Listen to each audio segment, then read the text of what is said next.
Assalamualaikum warahmatullahi wabarakatuh. Halo guys, saya Jumina Naja. Terima kasih banyak sudah klik video ini. Nah, kalau video ini merupakan video pertama yang kamu tonton di channel aku, selamat datang. Jadi setiap minggu aku upload video tentang misteri, konspirasi, dan berbagai peristiwa kriminal yang seru-seru.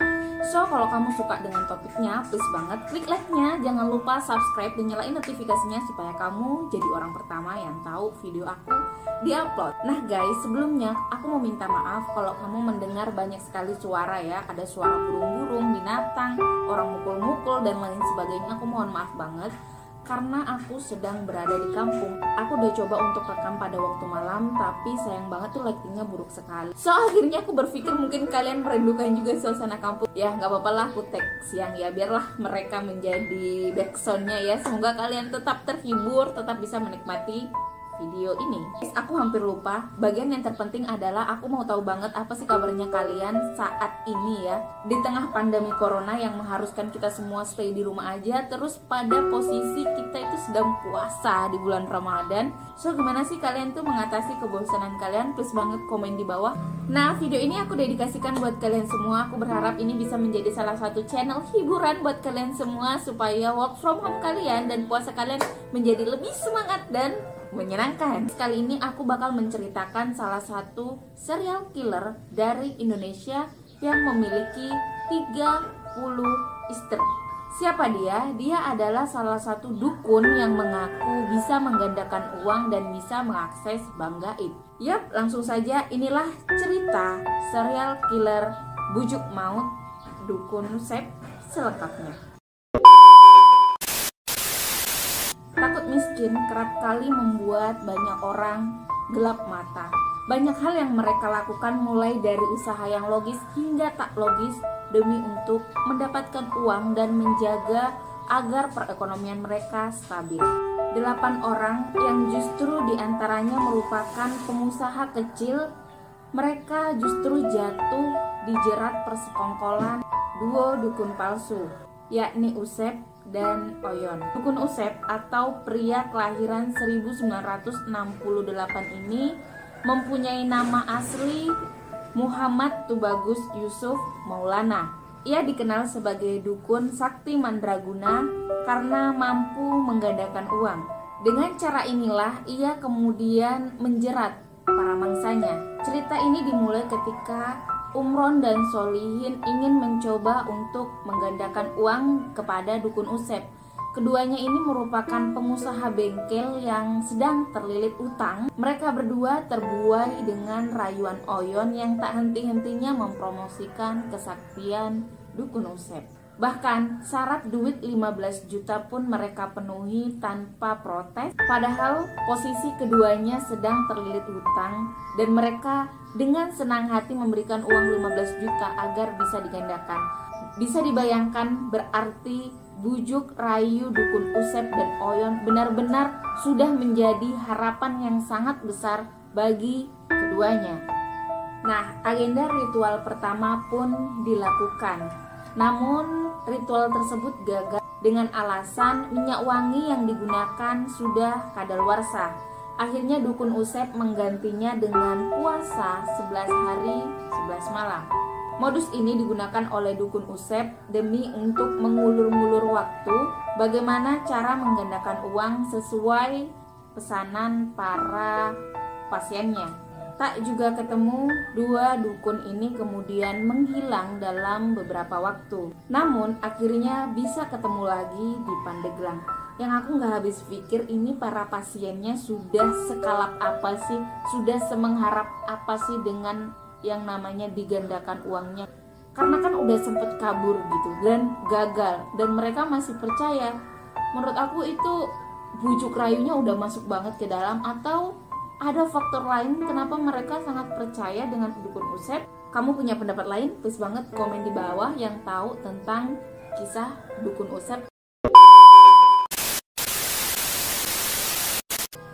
Tak bisa mengelak, akhirnya keduanya pun menjanjikan ritual ulang yang akan dilakukan di area persawahan di Pijajar.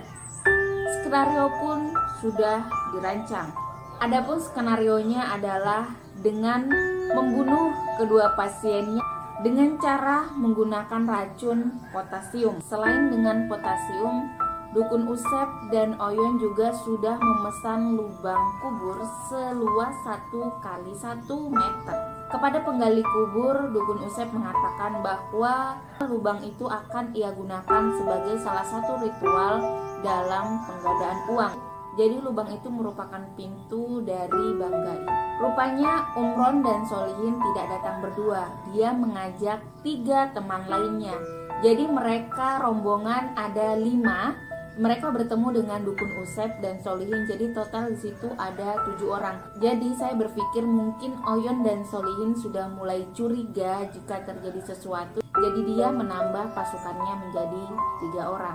Malam itu begitu larut dan sunyi. Mereka semuanya berjalan menyusuri pematang sawah. Tak jauh dari lubang maut 1 kali 1 meter yang sudah dipersiapkan, Dukun Usep dan Oyon akhirnya mengajak tamu-tamunya untuk menikmati sajian teh manis sebagai salah satu ritual gaib penggandaan uang. Tanpa disadari oleh calon-calon mayat itu, mereka meminum teh manis itu dengan suasana yang dingin dan menggigit. Itulah jamuan teh manis yang ternyata terakhir mereka nikmati, karena setelah itu badan mereka bergelonjotan dan mengeluarkan muntah busa. Bagian yang paling sadis menurut saya adalah kelimanya belumlah tewas, mereka masih bergelonjotan dan masih sadarkan diri, namun mereka langsung digotong menuju lubang kubur 1 kali 1. Kelimanya dikubur dalam 1 lubang dan dikubur dalam keadaan hidup-hidup. Bukannya mendapatkan kucuran uang gaib, kelimanya justru tewas dalam keadaan yang menyakitkan dan jauh dari pri kemanusiaan. Guys, karena keduanya merasa aksinya aman-aman saja, akhirnya keduanya sepakat untuk melakukan aksi selanjutnya. Karena menurut mereka keberhasilan pertamanya membuat mereka kecanduan untuk melakukan aksi selanjutnya. Kali ini korbannya adalah Sanali, Anto, dan Nasrun. Ketiganya kembali menjadi korban Dukun Usep dengan menggunakan potasium. Dan ketiganya dikubur hidup-hidup. Bahkan uang yang harus dihadirkan pun meningkat, bukan lagi 15 juta tetapi 20 juta. Atas kejahatannya, Dukun Usep yang memiliki 30 istri diganjar hukuman mati oleh Pengadilan Negeri Rangkas Bitung. Nah, bukan saja Dukun Usep yang dihukum mati, tetapi juga Oyon, karena keduanya melakukan aksi secara bersamaan. Setiap orang yang menerima eksekusi mati, mereka diperbolehkan mengajukan permintaan terakhir. Nah guys, inilah permintaan terakhir Dukun Usep sebelum menghadapi regu tembak. Adapun permintaannya adalah yang pertama, diperbolehkan berkumpul dengan istri dan anaknya selama 1 minggu. Lokasinya ditentukan oleh pemerintah. Kedua, ditemani pembimbing rohani yang menguasai ilmu hak Islam selama 3 hari. Ketiga, ditempatkan di ruang isolasi agar tidak ada yang mengganggu. Keempat, dimakamkan di samping kuburan bapaknya di Kampung Kadangean, Desa Pujangsari, Kecamatan Cileles, Kabupaten Lebak, Banten. Selain itu, ia memohon agar ibunya juga dihadirkan selama 1 minggu dan menemaninya dari pagi hingga sore, serta meminta pemerintah agar menanggung seluruh biaya hingga mengurus jenazahnya. Surat wasiat tersebut ditulis dengan menggunakan tulisan tangan tertanggal pada 14 Juli 2008. Usep rela tidak melakukan banding dan kasasi asal permintaannya ini dipenuhi. Permintaan yang tidak bisa dipenuhi pemerintah adalah ia tidak bisa bertemu dengan ke-30 istrinya. So, mungkin karena banyak banget jadi tidak bisa dipenuhi ya, karena 30 istri. So, ini adalah permintaan yang tidak dipenuhi oleh pemerintah. Sebelum dia dieksekusi mati, ada desas-desus yang menyebutkan bahwa Usep memiliki ilmu kebal. Namun, regu tembak tetap melakukan semua tugasnya dengan prosedur yang sudah ditetapkan. Akhirnya Dukun Usep meninggal dalam waktu 10 menit dengan 3 tembakan. Selain Dukun Usep, ada 2 orang lainnya yang merupakan terpidana mati dan mereka menerima hukumannya. Kebanyakan masyarakat yang terpidana mati mereka melakukan perlawanan hukum. Meski nyata-nyata mereka terbukti melakukan tindak kejahatan. Tidak sedikit yang mencari celah hukum, mulai dengan cara peninjauan kembali atau PK yang berkali-kali hingga mengajukan gerasi untuk mengulur-ngulur bertemu dengan regu tembak. Setidaknya di Indonesia ada 3 orang yang menerima hukuman mati tanpa perlawanan. 8 tahun berlalu, sikap Usep juga dilakukan oleh Jamil. Penyelundup 8 ton kilo ganja itu menerima hukuman mati Siak Indrapura, Sumatera Selatan.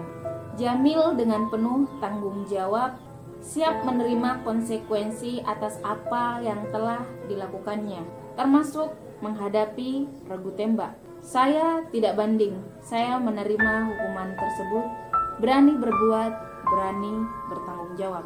Begitu kira-kira kata Jamil setelah mendengar vonis mati. Namun sayangnya hukuman mati tersebut dicabut dan diganti dengan hukuman seumur hidup.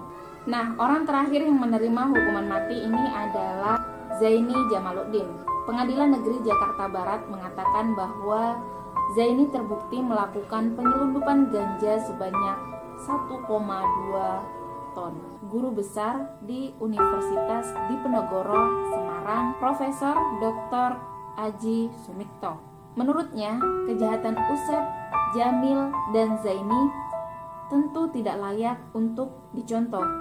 Namun rasa tanggung jawab karena menerima vonis mati sebagai salah satu konsekuensi dari perbuatannya sangatlah patut ditiru. Hebat orang seperti itu, mereka berani berbuat dan berani bertanggung jawab. Itu salah satu bentuk gentleman karena berani menerima resiko. Itu patut ditiru. Kira-kira demikian Profesor Dr. Sumikto memberikan komentarnya. Demikianlah ending dari Bujuk Maut Dukun Usep. Bagaimana pendapat Anda tentang penggandaan uang ini? Kalau kamu pernah mempunyai cerita yang sama atau pengalaman yang sama terkait penggandaan uang, bank gaib, dan lain sebagainya, please banget cerita di bawah. So guys, gimana pun kondisi keuangan kita, mau minus, mau plus, mau sedang dalam kesulitan apapun, please banget aku mohon semuanya kita bisa berpikir secara logis dan melakukan hal-hal yang sesuai koridornya. Apakah di daerah kalian ada kasus semacam ini? Kalau ada, please banget komen di bawah. Atau ada di antara kalian yang ngerti masalah beginian, please banget juga komen di bawah karena aku penasaran banget dengan penggandaan uang, bank gaib, dan lain sebagainya. So menurut aku ini adalah salah satu hal yang mustahil dan murni penipuan. Menurut aku kalau kamu bisa gandain uang, gandain aja uang pribadi kamu, nggak perlu cari orang untuk mau menggandakan uang. Terakhir guys, kalau kamu suka dengan video aku dan merasa video ini bermanfaat, please banget klik like-nya, share video ini ke teman-teman kalian supaya kita semua ingat bahwa cara-cara instan dalam mengumpulkan atau mencari uang itu tidak ada. Kalian harus bekerja keras, ikhlas, dan cerdas agar mendapatkan uang yang banyak. Jangan lupa subscribe dan nyalain notifikasinya supaya kamu jadi orang pertama yang tahu video aku di-upload. Thank you, see you, and goodbye.